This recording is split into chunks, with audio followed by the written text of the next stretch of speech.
Hello everyone and welcome back to Neil Explains. Today I come with this viral math question. 20 minus 4 parenthesis 5 minus 3 plus 2 parenthesis close. Try to solve by your own and comment whatever your answer it will be. I will give you shout out here if you comment whatever your answer. So what we have to do here, we will solve with the help of PEMDAS and by using simple mathematics and stepwise mathematics. Okay, so according to PEMDAS, first we have to operate this parenthesis. P stand for parenthesis, and there are two parentheses. So first we have to solve for inner parenthesis. 3 plus 2 which equals to 5.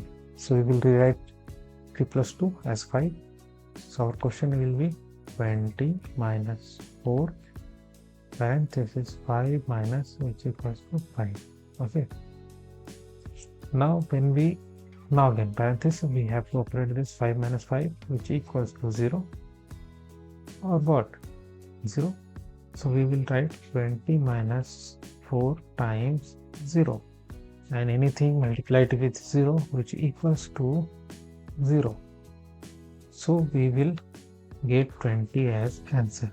So here 20 is the answer. Okay, and if you've seen this, then must check out our this product list is in the description, and like this you can subscribe to the channel for more videos like this. Thanks for watching.